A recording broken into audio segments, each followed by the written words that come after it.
Shalom y'all, and welcome back to the channel. Today we are going to do the bonus video in our field stripping series. It's also the last one in this particular series. We may do some rifles soon, and that will be a different series in and of itself. So today we are going to do the high point carbine. I've got two of them here. I have the 4595 TS. TS that stands for tactical stock. This is actually a pretty decent weapon, but today when we go to pull it apart, we're actually going to tear apart my 995. This is the 9mm version. I've had it a lot longer, so it's easier to pull apart. It's easier to put back together.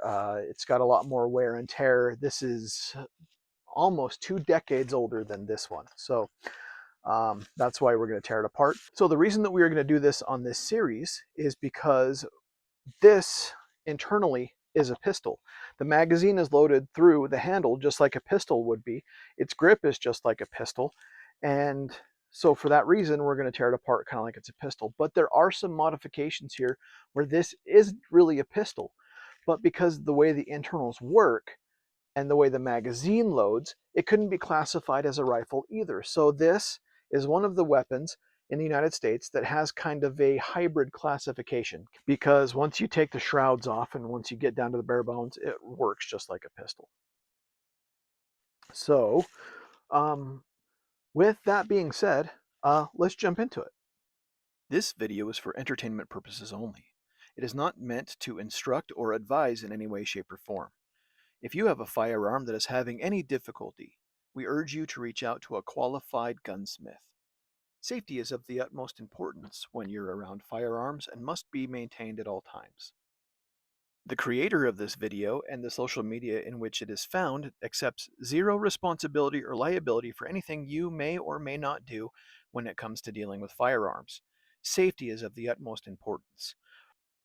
So, a lot of people will clown on high point. I personally don't clown on them. I don't think that they're the best thing in the world. However, I've done a lot of fun, great training with these. I have taken them out and taught people to shoot on them. They are actually really good weapons, and I've never had a jam in any of these weapons so far. I've never had any issues. Now, the original with the solid buttstock, the first and second gens had problems. The first gen, stovepipe all the time. It required a very specific ammo. They were temperamental. Then they cleaned up all their problems by the third gen and came out with the TS. I can't say enough great things about them. They're super cheap. They use pistol ammo. Now, if you want to have a sidearm and a rifle style and you're going on the cheap and you're going all high point, I'm going to tell you the 45 magazine here does not fit in the 45 pistol made by High Point, and the 9mm does not fit in the 9mm pistol on the High Point. However, the 40 caliber model of the 4095 TS, which I do not have, actually has the exact same magazine as the pistol that shoots the same caliber. So if you're going to go with some task organization, and you want to outfit yourself with nothing but high point, go with the 40s for that reason, because magazines are interchangeable. Doesn't matter. High point only makes a 10-round magazine. So here is the one for the 45. Okay. It's only got 10 rounds. Okay. And then the 995 also has 10-round magazines. You can buy aftermarket magazines for these weapons that are larger. However, you will void the warranty.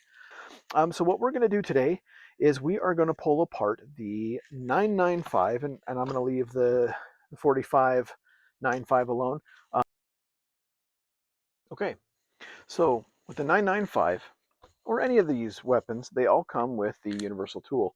If you remember, in one of the previous videos, I talked about how, if you guys knew this tool, put it in the comments. Well, this is it. It's a high point universal tool. It goes for just about every weapon. I mean, high point are really easy to take apart. And with that being said, let's do this. So the charging handle, okay, this is actually called the operating handle. The operating handle would normally have a roller, that I mentioned earlier. But you use just the little piece there to pull the operating handle out, set it aside. Then you're going to have to remove the shrouds that are all on here. So first is this one up here. Now it looks like it's one grip in common, but it's really not. There's a lever right here that you flip up, put it all the way up. Now it is a tight fit, and that's by design. So you got to give it a little love.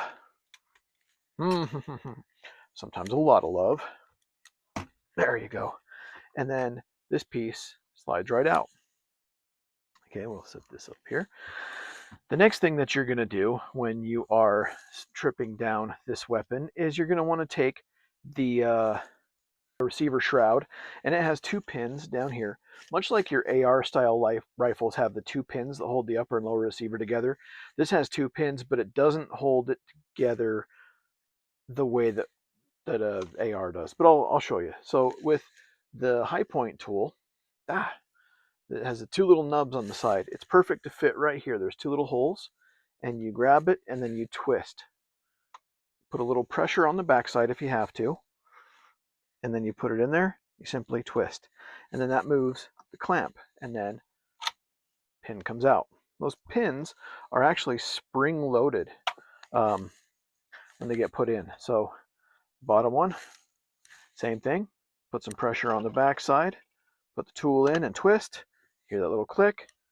Bam, the pin comes out just like that. And what that does is it allows you to pull the shroud. So you pull up this spot, and you got to put it into fire, and then you got to pull it off at an angle.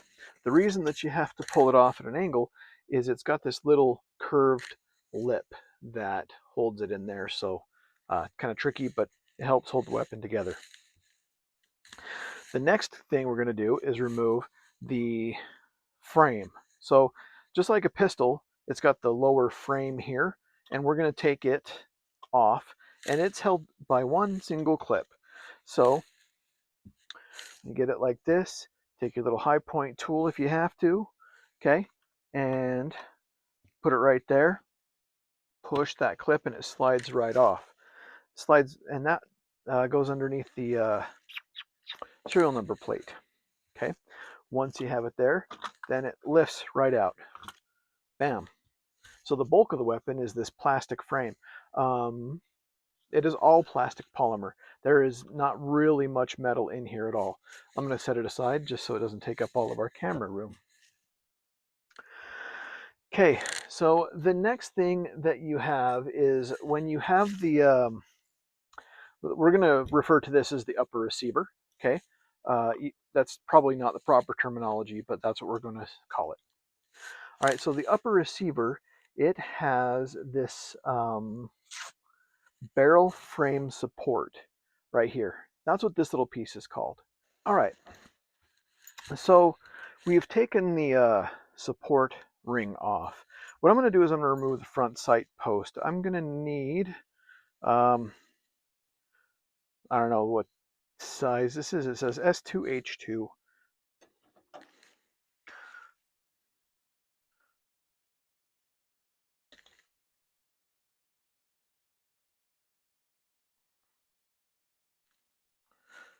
Loosen that up a little bit. That one has got some junk in there, so I'm going to take a smaller implement, if I can find one around here. I'm going to take a little push pin. I'm going to clean out some of that gunk so that my Allen key will fit nice and snug and we don't strip out that set screw, because that will suck. And then we get that turning. And now, front sight post housing comes right out. Now the retainer, or the support rather, goes right there. Now here's the thing about this. So there's kind of a double spring mechanism in here that holds everything kind of in place. So the first thing is there's this clip down here, and you see that right there. This goes behind the firing pin, and it's used to retain the bolt carrier to the frame of this particular weapon. So what we do is we push that down, push it on down like so. If it gets a little tough on your fingers because the metal is really tight, use your universal tool. And once you bring it down there, you can take this and you kind of push it back a little bit to give it a little bit of a, there you go. And then that pops right out. And then you're going to have a couple of springs in here. So you're going to have a buffer spring and a buffer rod that sits underneath the barrel. I'm going to put that right there for now, and we'll fix that in a minute. So this is as far as we're going to pull any of the action apart. But you can see, much like a pistol frame, if they would have built the pistol grip right into here, it would be just a regular pistol frame. That's part of the reason that this has that unique classification with the ATF. So that being said, I'm going to leave that right there for now. I'm going to put the buffer spring right there. Now with this, within the bolt, right up in here, you've got that retaining pin that I mentioned earlier. The retaining pin is also the backing of the firing pin and the springs for the firing pin. Okay, this firing pin, you know, that if you've seen the, I think it was video number 3 where we did the Cobra pistol, it's a very similar type firing pin. And that's as far down as you're ever going to need to really tear the high points down. You know, if you're a gunsmith, feel free to tear things down further. I have torn this down farther to fix some things, and I mean, it can get to be a serious pain to put it back together. So there's no reason that we would ever need to pull it back down to that level. Pretty clean. Okay, it's pretty clean. So we're not going to clean it, but you would clean it much like you would any other rifle. Longer brush down the barrel, you know, use your nylon little toothbrush to get the nooks and crannies. Make sure you use CLP or some kind of lubricant to get everything put back, you know, cleaned up and ready to go. So there, that's as far as we're going to take it down. Now to reassemble is just a reversal of what we've already done. Okay. The first thing I'm going to do is I'm going to take the firing pin, I'm going to take the firing pin spring and the firing pin assist spring, and they're going to go on the little nub, boink, they sleeve over each other this way, and you make this little assembly here, and that slides. Okay, that slides right here in the back of the bolt assembly. So you get to put it in one at a time too. It's okay. You could drop the firing pin right in the hole, take your nested springs and drop them in. Then you drop your retaining pin. Now do not turn this up because this will fall out. But let's keep this in this position until we go to put everything back together, because it will be much easier. The next thing you do is you're going to take this and you're going to put your buffer spring right back in there. So right under the barrel, you can see where that slides in and sits right like that. When you go to put this together, you've got this little nub right here. That's going to set up against your buffer right there, the buffer pin. It should really just call it buffer. But this has also got to be put in such a way that you catch the buffer spring without letting it go, and this cannot come out, and it's got to go back into the receiver kind of to retain it. So I kind of hold things with fingers. Put my little finger against it like that for now. I slide the barrel back down into the group until I can meet, till I get the buffer to meet the nub right here. Once it's there, then I'll pull it back, and I will keep pulling that back until I get that pin back into where it's supposed to be. Once you put it there, you can slowly release the slide and allow it to come forward. It's going to go along this this ridge right here. It's made to ride that. Once it's there, push down, the pin should come all the way through naturally, and then you just pull this clip back into place, and bam, the whole thing's there. Now, the high point really doesn't have a function check, so that's as close as you're going to get to a function check. You make sure that when you pull the slide back, the buffer spring pushes it forward, and all is good to go there. So now that we've got that back on, let's go ahead and put our support back on. So you take the support, just put it around the barrel, Bam, you get that on there. Now, I am not going to put the front sight post on there yet, and you'll see why. Okay. Now, let's go ahead and put the upper receiver thingy back in here. Now, you're going to make sure that your serial number plate right here goes through this hole right there when it goes down. And then you also want to make sure that your safety select switch goes down into the groove that it's made for. If it doesn't fit something like this, then you know, oh, look, I'm caught there. Then you're going to have to just work with it. It's not meant to be like a super tight, difficult fit, but you can see how things have to go together correctly. So once that is in, the next thing I'm going to do is I'm going to take my clip and I'm going to slide it right back up there. Now, if it doesn't go back all the way and it's kind of tough because it's a shallow thing, boom, use your universal tool again. Okay, now the buttstock and the upper receiver are now back together. The next part that we're going to put on is going to be our bolt shroud. But really quick, I'm going to just brush this off real fast. It's collected some dust through the years. So I'm going to get that cleaned out real fast. Much, much, much better. Okay, so it's sitting in the gun cabinet too long. Now the thing about the shroud is it's got that little tongue, and there's a little groove in between the tongue and the shroud, outer shroud right there.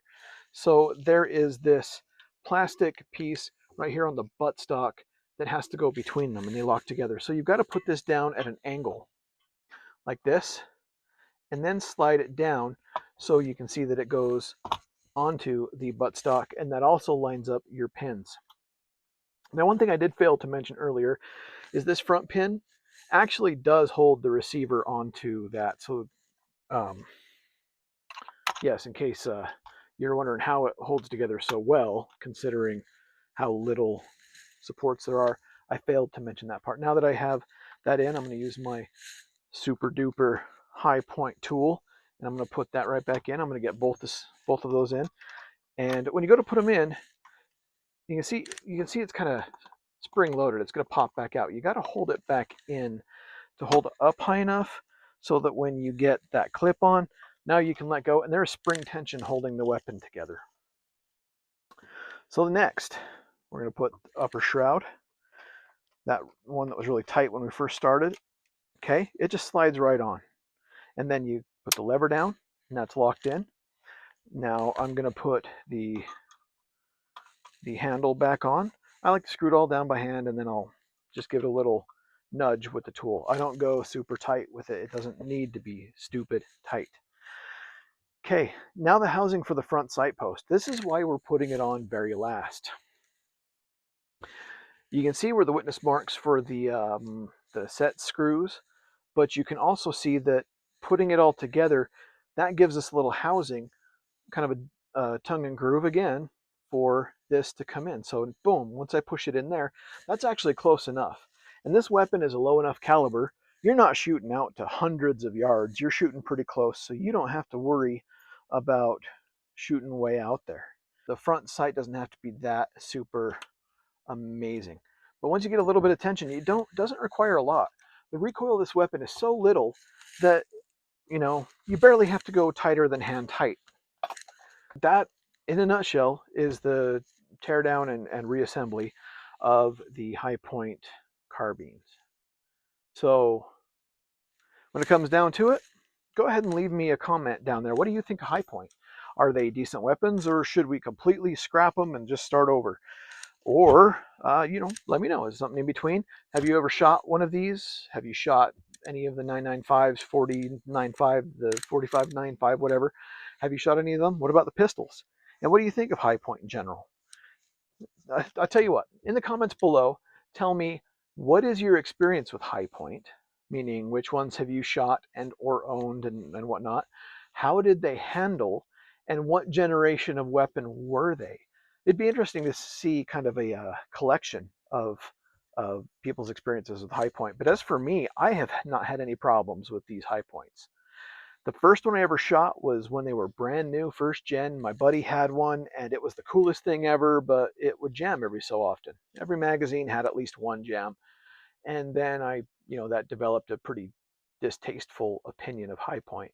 Later on, I bought my own when they were 4th and 5th gen weapons, and I absolutely love them. They are so much fun. I don't know how many hundreds or thousands of rounds I have put down range in this weapon. I had to buy extra magazines because I was shooting so much. But I love it. It was a lot of fun. So anyway, go ahead and leave a comment down below on what you thought of the video, what you think of High Point, what you think of some of the other weapons in my series. Go ahead and check those out and let me know. Go ahead and like and subscribe if you haven't already. Ring the notification bell so that you will get notified of new videos that I drop. Okay? So in conclusion to this series, let's go ahead and stay safe, have a lot of fun, and just let me know what you think. But hey, we'll catch you on the next one. Stay safe, y'all.